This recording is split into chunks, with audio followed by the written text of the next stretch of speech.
Okay, so while this was going on after the race, right before the end of the race towards the closing laps, there was also some questions about whether manufacturers were helping other manufacturers maintain position, not get passed on the racetrack. And so that was specifically with the Toyota 2311 of Bubba Wallace and a couple of Chevys kind of blocking what it looked like for William Byron. NASCAR spoke today, and this is what they said. There's suspensions coming down for that event. So we've got number 1, 3, those are Chevys, and the 23 of Bubba Wallace. You have 3 people that are experiencing suspensions, fines, and driver owner points. What do you think about this? So I think the penalty was needed. I question if it's really enough. Basically, you have an executive and then the crew chief and then the spotter, the 3 people, 2 people on the radio probably, and an executive, a fine, and the points.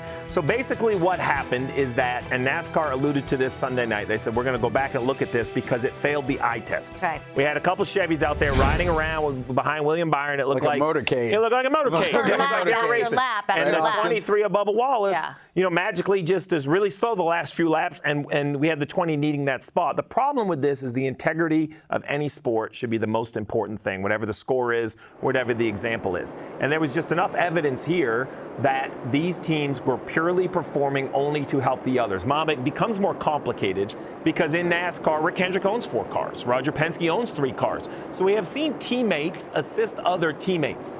I think that is fair competition.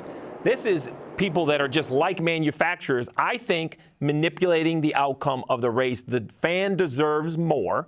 And from the TV booth, it failed the eye test. It didn't take a whole lot of digging to realize something was up. One, I'm surprised that the 6, who is a forward of Brad Keselowski, didn't just ship him. Because he was behind that blockade. He was the next one that wasn't a part of that blockade family that he could have done something. I was really surprised he didn't. But let's not act like these things don't happen and haven't happened throughout the history of racing, whether it's a water bottle that you've thrown out the window to try and get a caution, or, even to the point at super speedways where people maybe will lift instead of pushing somebody across the line. We see these things, but those are really kind of hard to call. Like, you're getting really close there on the line. This was a little bit more egregious, and plus all the audio, that's where it really came into it for me, and I think for everybody else. All the audio, the chatter about what was going right or what we were going to do really let the cards out. Let's see, here's my question, right? And I understand teammates helping teammates. Manufacturers are essentially teammates as well. This has happened forever. I mean, we've talked about this going to Talladega and Daytona. We're going to have these discussions, because don't tell me guys don't block for their teammates in order to, and that's kind of what we saw. So this is a watershed moment. I believe that the sport are the drivers on track performing to whatever they see fit. Most of the time is to try to win the race. Maybe that involves a block. Maybe that is to push a teammate. In these situations, there's evidence that they're being instructed on the radio of the outcome they're trying to change. Here's the points total. This guy can't pass. This guy needs you to pass. That is an orchestrated attempt to change the results.